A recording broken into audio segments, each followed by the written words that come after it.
Hi there, you're listening to Gift Biz Unwrapped, episode 112. I wrote them a check and then I went, oh my gosh, I just lost my mind. What if this doesn't pan out? Hi, this is John Lee Dumas of Entrepreneur on Fire, and you're listening to Gift Biz Unwrapped. And now it's time to light it up.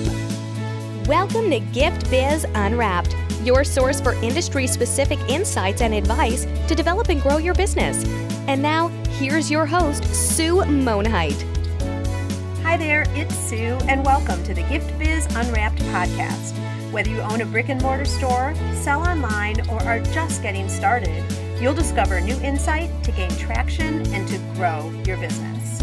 And today, I have the pleasure of introducing you to Andi Malone. Andi is the owner of Infinity Gifts, Baskets, and Balloons.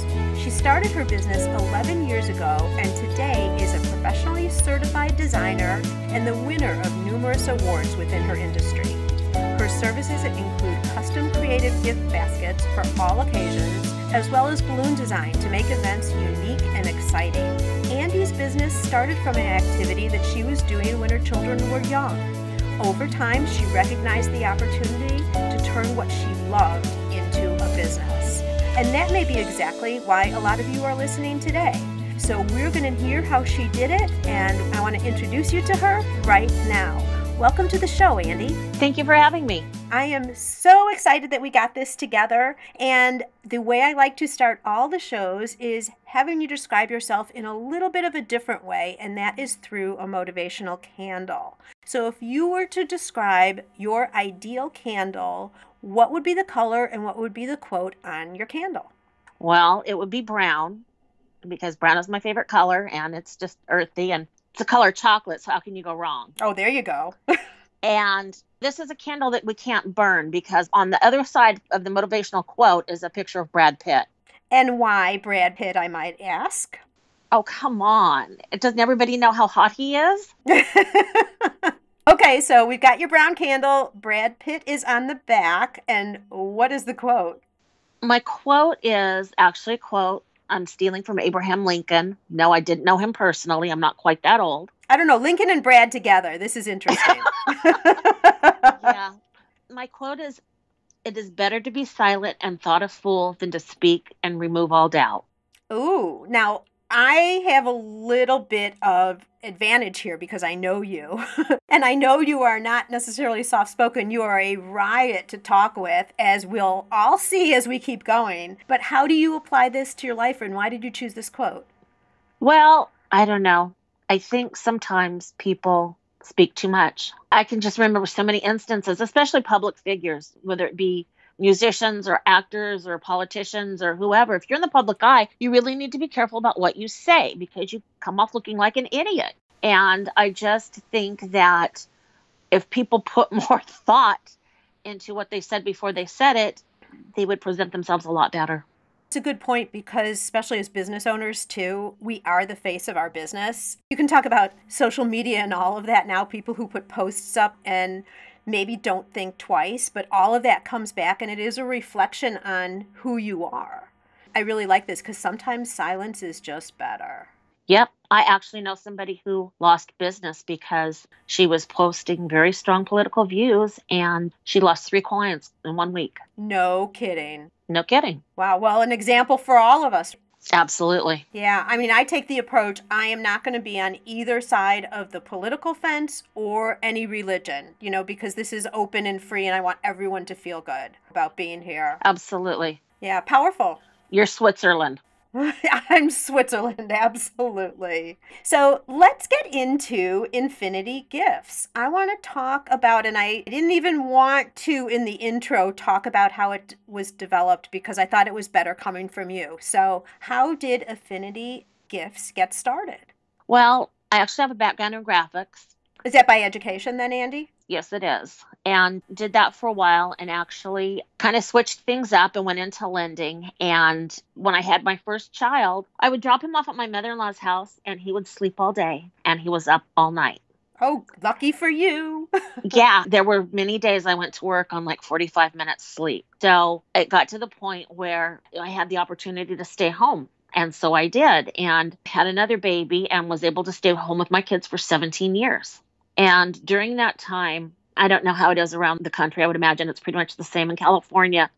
Education has taken just such hits with the cuts. They cut out this and they cut out that, really bare bones. And if you want anything extra for the kids, the parents have to come up with the money. We're talking public schools. So I got involved starting to do auctions. Both my kids played baseball. And I would do auctions and I would do baskets. And I found that the baskets went over really well. I had a couple of people, because I was doing several auctions, well, a couple auctions a year. I would do one for baseball. I would do one for the school. And people would follow me back and forth between them and not necessarily have an association with my kids' school, but they would show up for that auction, or maybe not necessarily have a connection with baseball, but they'd show up for that auction. You know, after 17 years, it was kind of like, well, my skills in graphic really didn't apply anymore. Everything had become so much more technical as opposed to the old school cut and paste. And so that kind of went by the wayside, and I didn't want to go back into lending because I still had school age kids. So just ended up where I went, okay, you know, I think this is what I want to do. Well, so let me stop you here. So were people following you around, and were they wanting you to make baskets for them for an event they had, like a birthday or something like that? No, but they would follow me from auction to auction. I didn't have anybody really request back then, at least that I can remember. But I had several people that had nothing to do with baseball show up for an auction. I had one gal, she must have bought like 8 or 10 baskets. And her son and my son were friends, but her son didn't play baseball. And we're loading up her car. She said, I got this one. My brother just bought his first home and he could use this. And it was a toolbox basket that had tools and tape measures and like picture hanging kits and the stuff you'd need for a new home. And then somebody else was getting married, so she bought a wedding basket. And somebody else had a birthday, and so she bought a book lover's basket. So she had all these baskets going into her car, but it was all for stuff she had coming up she knew she'd need.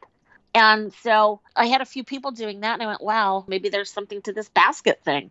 And that's how it was born. So what'd you do? What were the first steps way back then that you did to create a business? Or, you know, make the flip into a business? Talked to my husband, and he said, are you out of your mind? And I said, well, yeah. And my parents had a spare bedroom because I'd left home. And I set up in their bedroom and started that way. And I put an ad in the yellow pages, and that lasted. I was in their spare bedroom a matter of months, I think, and outgrew it. Needed another place. So then I found a little office type place. It was a mixed use, light industrial office area, and rented 3 rooms and did business out of there for the next 7 years, maybe a little over 7 years. Gotcha. I'm going to stop you here just for a quick question, and then we're going to talk about where you are today. What did you see as the difference when you were doing it as a hobby for the auctions? It was somewhat of a business purpose, obviously, but what was the difference that you saw as you switched from doing it just for the auctions as something on the side to when you turned it into a business? Well, other than the money going to me and not the schools or baseball, I realized how much of the business side I didn't know. Yeah, you can make great baskets all day, but if you aren't really dialed into the business side of it, you don't have a very good chance. You just don't. And you have to treat it like a business. And what did you do to do that, to learn? Because you were saying you didn't really have that business in the beginning. No, I didn't. I started going online and researching, trying to find vendors, and researching, trying to do promotions and how to, on a very tight budget, get yourself out there. I joined the Chamber of Commerce. And funny story about the Chamber of Commerce, I wrote them the check, and then I went, oh my gosh, I just lost my mind. What if this doesn't pan out? And second guessed myself for the next 2 weeks. And then I got a call from the chamber that said, there's a woman in Louisiana whose son is here in Ventura. He's having a birthday. She wants a gift basket. She's going to give you a call. I said, okay. So she did. And the funny thing about that is what she spent on the gift basket was exactly what I wrote the check for my chamber dues for. No way. Yeah. So that's like the universe smacking me in the head. Yeah. Smacking me in the head saying, you did the right thing, kid. Keep going. Awesome. I was just going to say, since we're on the chamber, do you have any feedback or comments about your participation in the chamber for people who are in your situation that you were in back then, but they are there today? Like, do you think a chamber is a good first place of contact to get your name out? You know, I would say because your audience is so vast, I don't want to make a blanket statement and say, yeah, absolutely. I think that some chambers are more active about promoting their members than others. So I would say go check them out before you join them. Most chambers have something that you can attend before you make that commitment, before you write that check, whether it be a breakfast or whatever. And then if you do decide, if you're a brand new business and nobody knows about you, go to absolutely everything you can, which is what I did. I went to the chamber breakfast, which is once a month. I joined a networking group, which was twice a month. I joined the ambassadors, which again, the meeting was once a month. And then you participated in ribbon cuttings and that kind of thing. So it's not just you write that check and you're a member of the chamber and your name is listed somewhere. You have to get out and be active. You have to meet people. Absolutely. And that's the way you're different from anybody else who's in a similar industry as you are, because people buy because they like you. They know you as a person. They have some type of connection, and they're going to then buy from you. And the only way that can happen is if you're getting out. So great information, in terms of the chamber or anything else, but something that is face-to-face in the community, no matter how scary it is. Absolutely. Know anybody when you go in, but it's not going to take long. They generally open their arms and embrace you and welcome you. And they want you to succeed too, because think about it. If your business fails, they don't have your membership fees. Good point. And you also have to remember that everybody was in that place in the beginning where they walked in and they didn't know anybody. And hopefully any event that you go to, people are sensitive to the newcomers and actually want to know them, because that's a whole nother set of contacts for them as well. So it works both ways. Absolutely. Since Andi's been talking about chambers and networking here, I want to pop in and ask you a question. Do you know that you should be out networking, but you just can't get yourself to do it because it's scary? Are you afraid that you might walk into the room and not know anybody? Or that you're going to freeze when you get up to do that infamous elevator speech where you talk about yourself and your business? Well, I'm here to tell you that it doesn't need to be scary if you know what to do. To help you with this, I would like to offer you a coffee chat. For the price of buying me a cup of coffee, we can sit down through an online video and I'll tell you everything that I know about networking and how I have personally built 2 multi-6-figure businesses primarily through networking. You'll walk away with a solid understanding about how networking can truly grow your business. And you're going to have newfound confidence because I'm going to give you 10 fill-in-the-blank templates that you can use for your introduction message. To learn more about this opportunity, just go over to bit.ly/network ninja. That's bit.ly/network ninja. And now let's get back to the show. Let's get to where are you today, Andi? Let's talk about your business as of today. Well, I have a brick and mortar store now. Yay! And you moved in how long ago? It'll be 2 years in June. So exciting.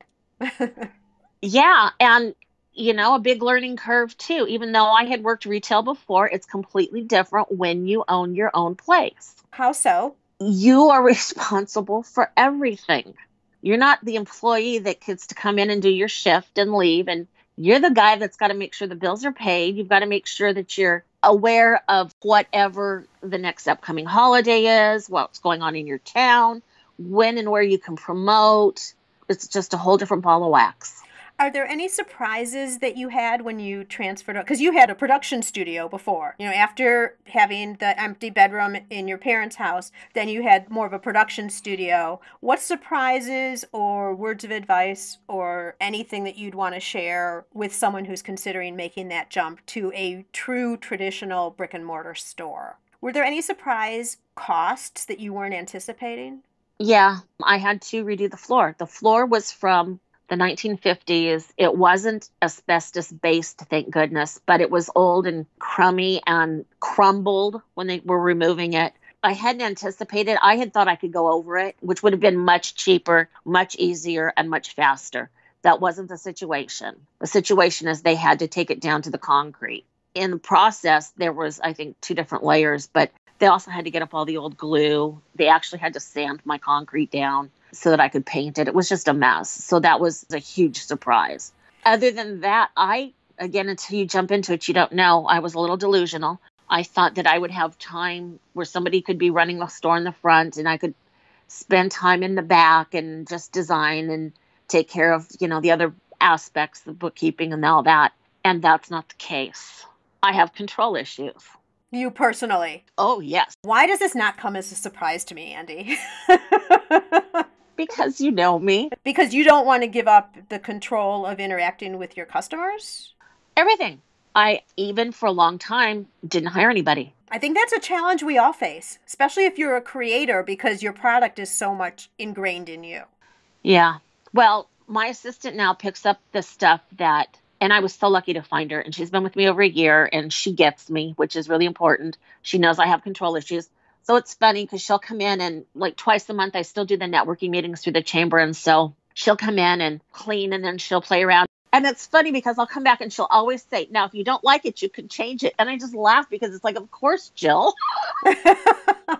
But do you, or do you let it be? Sometimes. Oh. Sometimes I let it be. And sometimes I'm like, no, can't do that. No, that will keep me up at night. This gets to the whole issue of the control thing. If you don't let go of control, you can't get back to other things in the business that only you can do. Absolutely. How have you been now that you've released a little bit of control? What's your recommendation to people? Do it. Absolutely do it. You will not survive if you don't. You just won't. Initially, I was open 6 days a week. And I thought, you know what? Sundays are slow enough where I could close Sunday too. And the world is not going to come to an end. And so I have been taking Sundays off for about a year now. And it's nice because I've got Sunday, Monday off. But I wouldn't be able to survive. I would have gone nuts probably a year and a half ago. So you have Sunday, Monday off. Is the store closed or is there someone else there? Store's closed. Okay. Because I've got a control issue about not being there when somebody else is there. Well, here you go, Andi. At least you identify your weaknesses, right? Total control issue.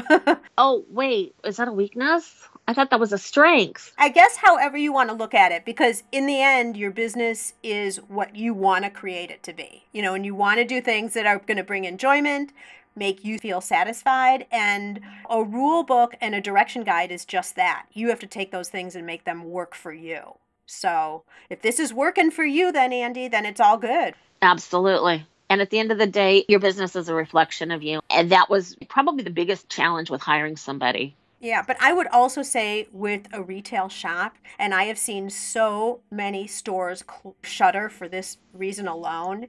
If you have a retail store, you kind of forget that you have to be there when the store opens and closes or have someone covering there. Absolutely. You cannot. I mean, we've had just even in my hometown had several stores where a small business owner decides they're going to open up, but then they want to go to a networking meeting in the middle of the day. Well, you need some coverage then. You just can't close and say, I'll be back in 2 hours.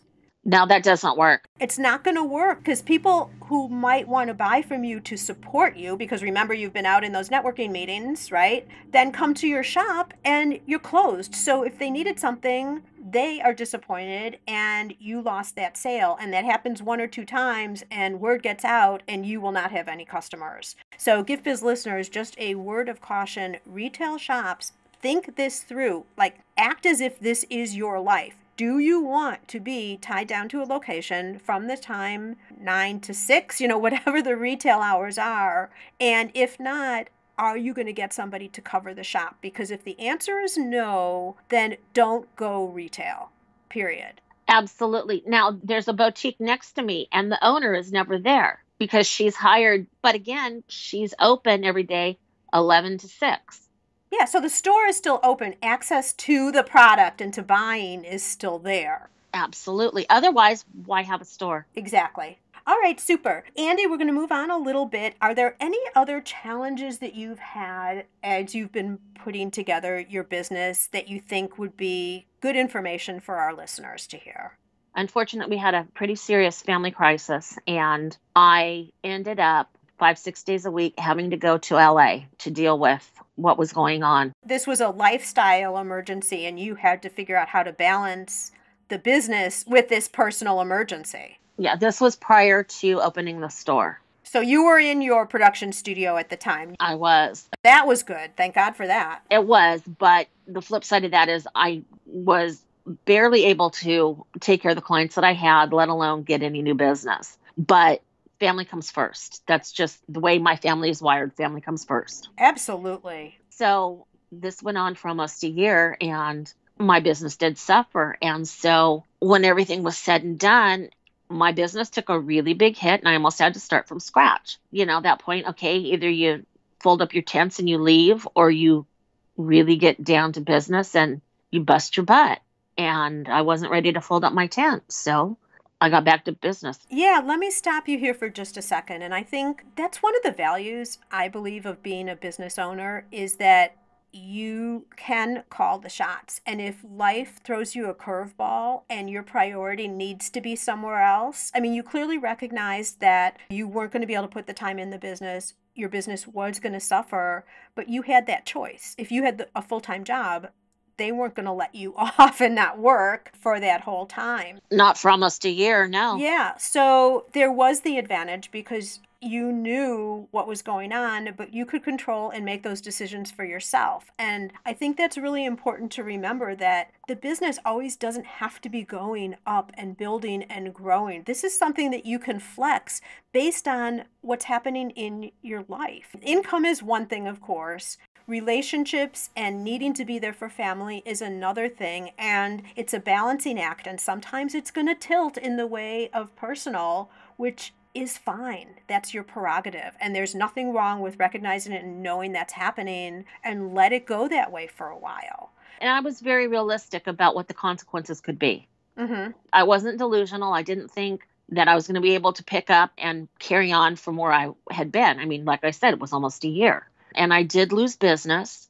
I took care of what I could when I could. But again, my priority was someplace else. Absolutely. So what happened? How did you start rebuilding then? Did you contact your past clients or what happened from there? I decided to do a major overhaul and reinvent myself, reinvent my business. Ooh, tell me more. Well, so this is when I decided to open up the brick and mortar. It had been something that had been talked about before the family crisis. And for a while, it was the grieving process and you really can't see clearly. And so when some of the smoke cleared and I was able to sit down and really think about it, it's kind of a crazy time to do it because the business had taken such a hit. But if I don't do this, one, I'll never know what could have been. Two, I will regret it. And three, it was something that had been thought of and most likely was going to be done before the brown stuff hit the fan. So you had been kind of muddling the idea over in your mind for a while. And I'm sure speaking with your husband about it and just thinking, it's not like all of a sudden one day you wake up and say, I'm going to go look for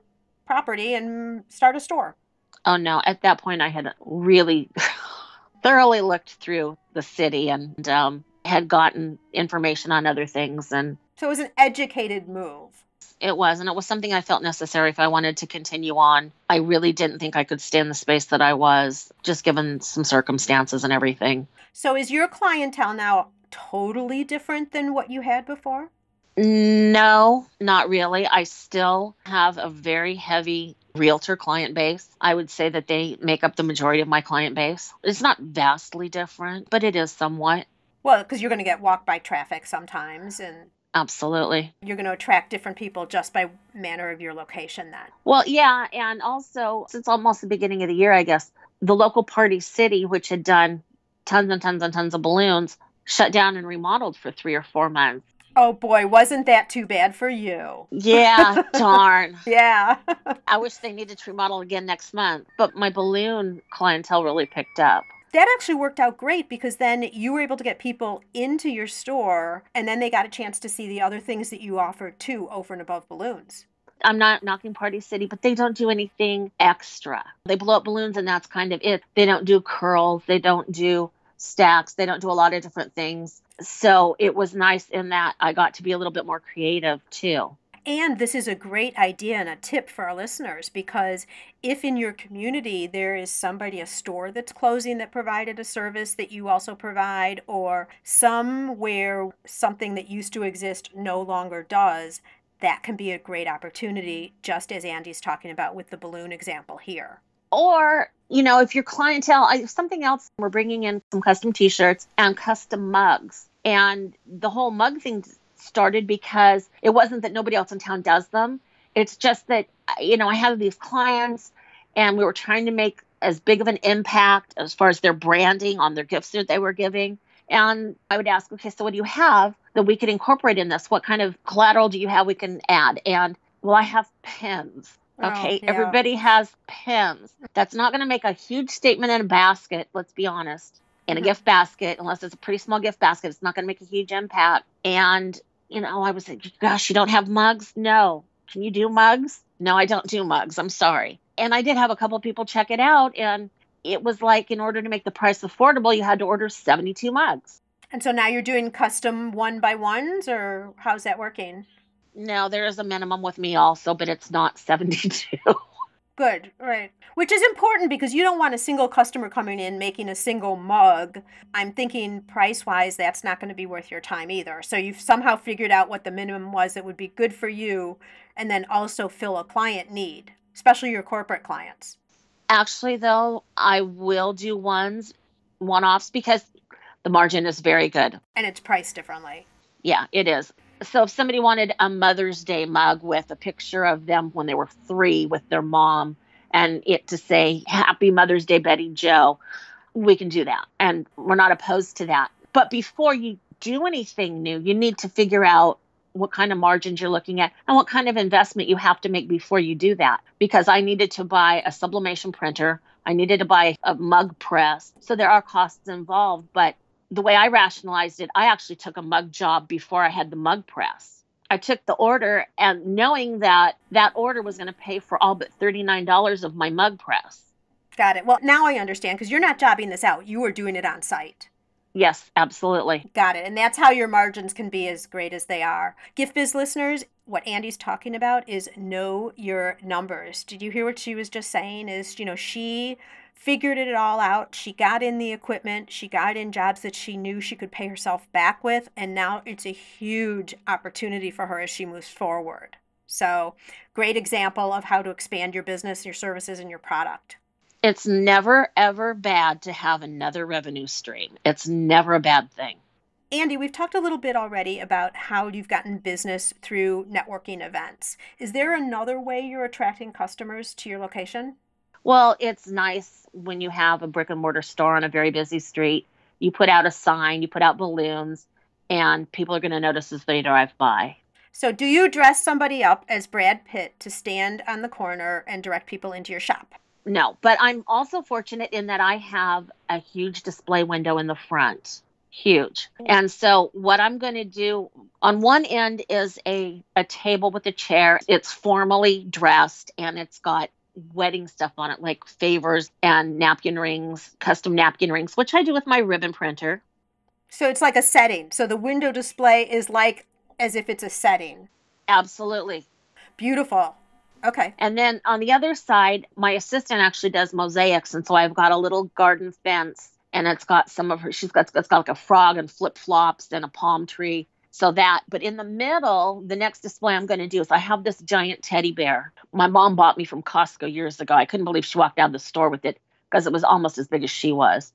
And I have a half wine barrel and I'm going to put him in the wine barrel and do balloon bubbles, put a shower cap on him, put a towel down, have a back scrubber, thing for him. So that's the next I'm going to do. Oh, so cute. So I'm fortunate in that I've got these giant windows where I can do just about anything. Yeah, and it attracts people in for sure. It does. And since we put that fence with Jill's mosaics, people are always stopping and looking. Oh, so you really did see a difference from when you affected the display windows. Absolutely. Really good. Awesome. And that was another learning curve, but now you figure it out or you find somebody that can help you. What were your windows looking like before that then? Sometimes they were empty, which is really dumb because you've got, that's free advertising. Mm-hmm. I did balloon stuff. I did other things, but doing more of a store display kind of thing that you would see at a department store seems to be attracting more attention. All right, so Gift Biz listeners, another great piece of advice. If you have a brick and mortar shop, use any opportunity that you have to display your product. Andi's fortunate because she's got beautiful windows, and I've seen pictures of your shop. I haven't been out there yet, Andi, but I've seen the pictures, and so she has a great display area for that. Another option, if you don't have windows, is to do one of those boards that you can put right outside of your shop, to welcome people to come on in. Check with your city, make sure that that's allowed, but you aren't just stuck. If you don't have windows like Andi does, that doesn't mean you mark it off your list. What other types of things could you possibly do to draw people in right physically on site as they're passing by your entrance? And as Andi's talking about, she has seen increased sales when she made an adjustment doing that. What were you going to say, Andi? I think that if you're going to look for a brick and mortar place, I know that display windows were really important to me. You also have a product that is conducive to that, so it makes sense that you would do that. Yeah, even if you have a little display window, there are different ways that you can attract attention. One of them is to make sure that you've got something in that window that's got some movement to it. Oh, good point. That will attract. But be aware when you're looking for a retail space that you need something that's going to attract attention, and display windows are perfect. Right. I know our bread shop right down street side from my building here pipes out the scent of the bread baking. So if you are in the baking industry or you have any sense that you could pipe out, or, some people even just put bowls of water for dogs going by. Yeah, they do that a lot downtown. Yeah, anything that makes someone stop. So get creative with that. It's a huge opportunity. And obviously with brick and mortar, you're carrying a lot more cost. So anything little even that you can do to draw attention to your business is going to help you out in the long run. Absolutely. All right, Andi, we're going to move now into our reflection section. So this is another look at you more from a business angle. What do you do day to day so that everything gets done? If there's one natural trait that you would say you have besides your love for Brad Pitt that you call upon every day to keep you motivated and energized and being willing to delegate from time to time, what would that be? I have no idea. You have some type of a trait. If not, I'm going to just pull one out and embarrass you. So you better think of something. Green eyes. All right. Unsuccessful. No. All right. So I'm going to give you your trait. Okay. Andi has such a way with words. And I know this because in a lot of I have to say they're private, so not everyone can go in and listen and hear what she has to say. But she draws so much attention to some of her posts and her comments because she's so theatrical in the way she talks. So that's an ability of hers she has. She brings these crazy words in. She brings levity to many different types of situations that she encounters day by day. And the big point there is it brings eyes to her and her business. So I don't know if you're doing this or not, Andi, but like on Facebook or any other social media sites or in person when you're out at meetings, if you have that ability to spur the moment, add levity, tell a story, those types of things, that helps attract people to you. And Andi does this in our social media groups, especially the Facebook groups, what I was talking about earlier, beautifully. And she has a style unlike anybody else. So Andi, I'm telling you right now, that's your trait. Okay. Good to know. Yep. Well, it's so true. And a lot of people listening are going to say that's absolutely right. I know that. All right. Talk about a tool or something that you're using every day as you conduct your business. My phone. Okay. Talk a little more about that. My phone is like an extra limb. Are you an iPhone or an Android person? Oh, I'm an iPhone girl. Okay. Me too. So Facebook, Instagram, my vault. I have a vault on my phone that has all of my vendor login passwords and all that kind of stuff. I could not function. I take photos of my baskets or balloons or whatever with my phone so that I can post on social media or whatever. My website isn't up right now. It's under construction, but the photos that I'm taking are also for the website. I will be dealing with my website, once it's up, from my phone. My phone is my most valuable tool. I could not run my business without it. I run credit cards on my phone. I had the iPhone 6 Plus and I only had 16 gigs. When the 7 Plus came out, I told my husband, I said, I have to go for broke. So I got 128 gigs because I was tired of having to dump photos because almost all of them were business photos. I was tired of having to dump photos so I could take another photo. I understand that. So I always say that someone can steal my car before they steal my phone. Are you in the same boat? Yeah. Take the car, clean it, please. Clean it out, wash it. Vacuum wouldn't hurt. Yeah, just no one be touching my phone. No, because that's probably, I won't even wait for the police to come get you. I'll just knock you out, take my phone back. Couldn't function without it. I just could not function without it. Yep, I totally agree with you there. Let's talk about any other places that you go to continue educating yourself. Is there a book or something else that you would recommend for our listeners? Well, I would say obviously look in your industry to see what information you can get, and then go for the general ones like how to promote a business or how to promote a business on a shoestring or those types of things, because ultimately you're going to have to promote. It doesn't matter what industry you're in, you're going to have to promote. So absolutely line up what you can do and how you can do, and also maybe how you can do it differently. I try to be out of the box all the time, which is kind of easy for me because I don't really think, I don't know, somewhere along the line, my thought process just seems to be so much different than everybody else's.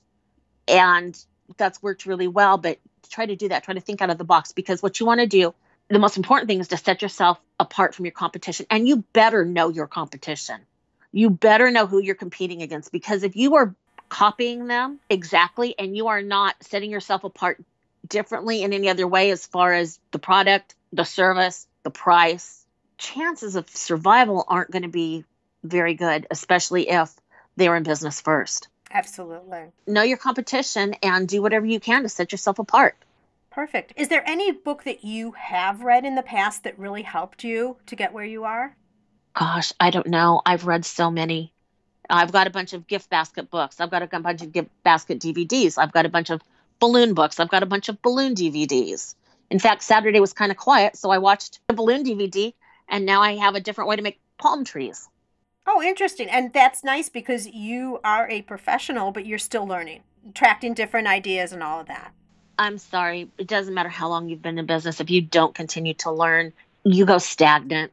Totally agree with you there. So, Gift Biz listeners, I think Andi is recommending that you go check out other books in your industry, or podcasts, I might say too. Yes. And just as you're listening to the show today, you can also listen to audiobooks with ease. I've teamed up with Audible for you to be able to get an audiobook in your industry for free on me. All you need to do is go to giftbizbook.com and make your selection. Okay, Andi, dun dun dun, it's time for you to dare to dream. I'd like to present you with a virtual gift. It's a magical box containing unlimited possibilities for your future. So this is your dream or your goal of almost unreachable heights that you would wish to obtain. Please accept this gift and open it in our presence. What is inside your box? Oh, look, Brad Pitt. I knew you'd be consistent there, Andi. Yeah.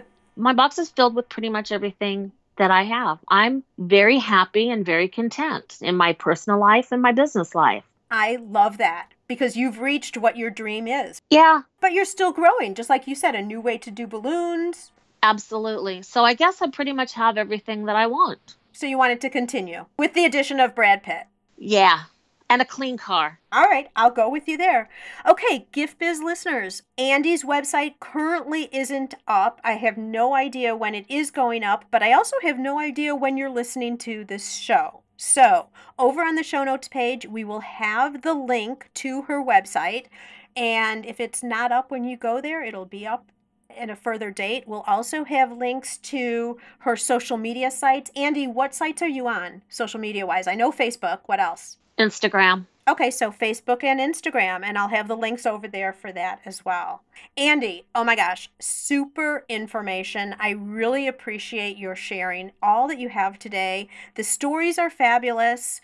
Your insight is fabulous. It's really helpful also. I think there's a lot of people who start off just like you know, turning something that you were kind of doing on the side into a business and then stepping it up, because everyone kind of thinks, well, should I do retail? Should I not? So great insights into that. I really, really appreciate your honesty, your expertise, and may your candle always burn bright. Thank you. It's been a pleasure. Where are you in your business building journey? Whether you're just starting out or already running a business and you want to know your setup for success, find out by taking the Gift Biz Quiz. Access the quiz from your computer at bit.ly/giftbizquiz or from your phone by texting Gift Biz Quiz to 44222. Thanks for listening, and be sure to join us for the next episode. Today's show is sponsored by the Ribbon Print Company. Looking for a new income source for your gift business? Customization is more popular now than ever. Brand your products with your logo, or print a Happy Birthday Jessica ribbon to add to a gift right at checkout. It's all done right in your shop or craft studio in seconds. Check out theribbonprintcompany.com for more information. After you listen to the show, if you like what you're hearing, make sure to jump over and subscribe to the show on iTunes. That way you'll automatically get the newest episodes when they go live. And thank you to those who have already left a rating and review. By subscribing, rating, and reviewing, you help to increase the visibility of Gift Biz Unwrapped. It's a great way to pay it forward to help others with their entrepreneurial journey as well.